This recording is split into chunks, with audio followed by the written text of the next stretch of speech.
सम्राट अशोक, जो कि मौर्य साम्राज्य का एक राजा था और जिसने मगध पर 268 बीसी से लेकर के 232 बीसी तक राज किया था, उसे एक महान राजा के रूप में जाना जाता है।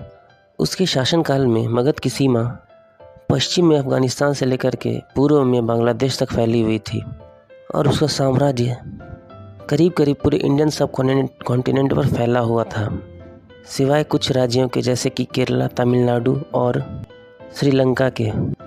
मगर सवाल यह है कि भारतवर्ष, जिसकी संस्कृति सदियों पुरानी है और जहां हजारों राजाओं ने राज किया है, उसमें अशोक को महान राजा क्यों कहा जाता है?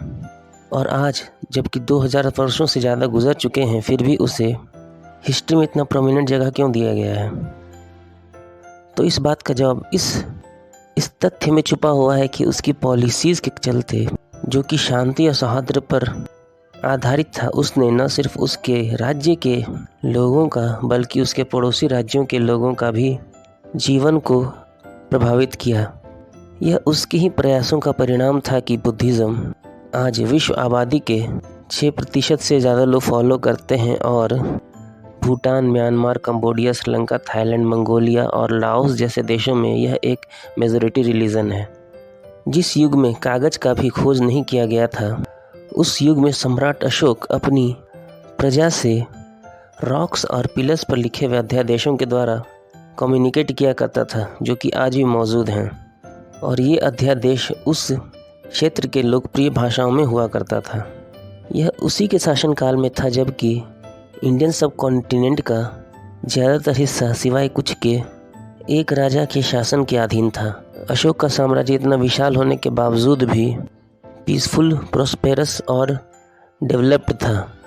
उसके समय में की गई निर्माण कार्यों को देख करके विदेशी पर्यटक जैसे फाहियान भी अचंभित हो गए थे। उसके समय में निर्मित मूर्तियों, स्तूपों, महलों और पिलर और रॉक एडिक्ट्स में की गई कलाकारियाँ आज भी अद्वितीय हैं। स्वतंत्र भारत का नेशनल एम्बलम अशोक स्तंभ भी सम्राट अशोक की ही देन है।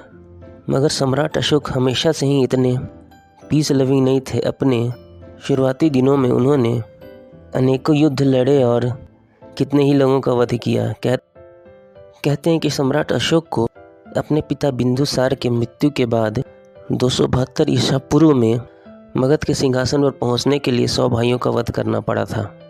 304 ईसा पूर्व में जन्मे सम्राट अशोक अपने पिता बिंदुसार के सबसे छोटे पुत्र थे और उनके पिता अपना यह साम्राज्य अपने बड़े पुत्र को देना चाहते थे। मगर उनका बड़ा पुत्र नालायक था और इसलिए सम्राट अशोक ने मगध साम्राज्य के मंत्रियों की मदद से राज सिंहासन को हासिल किया और इसके लिए उन्हें अपने 100 भाइयों का वध करना पड़ा। उनके इसी क्रूरता की वजह से उन्हें उस युग में चंड अशोक के नाम से जाना जाता था। मगध का राजा बनने के बाद सम्राट अशोक ने अपने साम्राज्य को विस्तार करना शुरू किया। इसके लिए उन्होंने या तो राजाओं से सरेंडर करने को कहा, नहीं तो उनके ऊपर युद्ध थोप दिया। इसी क्रम में सम्राट अशोक ने 261 ईसा पूर्व में कलिंग की लड़ाई लड़ी। कलिंग आज के उड़ीसा राज्य के दक्षिण में महानदी और गोदावरी नदी के बीच में बसा हुआ एक क्षेत्र है। यह युद्ध बड़ा ही भयानक हुआ और इसमें हजारों लोगों की जान गई।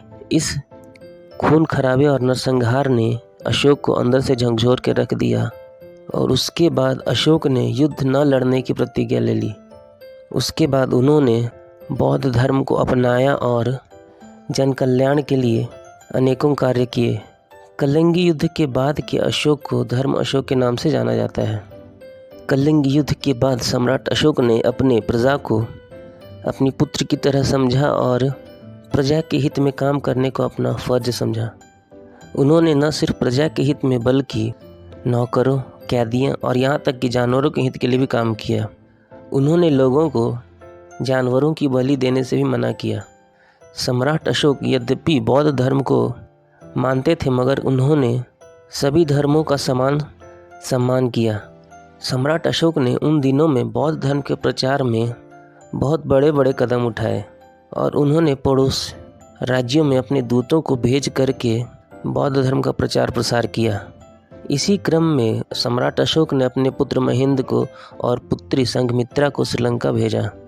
अपने धर्म का प्रचार करने के लिए उन्होंने अपने पूरे साम्राज्य में जगह जगह स्तंभों का निर्माण किया और उनकी यह स्तंभ आज भी अफ़गानिस्तान, नेपाल, बांग्लादेश, इंडिया और पाकिस्तान में जगह जगह मिलते हैं। सम्राट अशोक के इन स्तंभों को सबसे पहले जेम्स प्रिंसिप ने 20वीं सदी के आरंभ में खोजा था। इन स्तंभों पर लिखे हुए अध्यादेश मुख्यतः पाली और प्राकृत भाषा में हैं और कई जगहों पर इनकी भाषा उस स्थान के लोकल लैंग्वेज में है। हड़प्पा संस्कृति के समाप्त होने के बाद प्राचीन भारत का यह पहला लिखित दस्तावेज है। अशोक ने अपने जीवन काल में कुल 33 ऐसे इंस्क्रिप्शन का निर्माण किया है और इन इंस्क्रिप्शंस को मुख्यतः minor rock edicts, major rock edicts, separate rock edicts, major pillar edicts और माइनर पिलर एडिक्ट्स में विभाजित किया जाता है। इस तरह से यह देखा जा सकता है कि सम्राट अशोक ने अपने जीवन काल में एक दुर्दांत योद्धा से लेकर के एक शांति दूत तक का सफ़र तय किया और अपने राज्य के साथ साथ अन्य पड़ोसी राज्यों में भी शांति और सौहार्द का संदेश पहुंचाया। उन्होंने न सिर्फ मनुष्य की ज़िंदगी को बल्कि अन्य पशुओं की ज़िंदगी को भी सुरक्षित रखना अपना कर्तव्य समझा।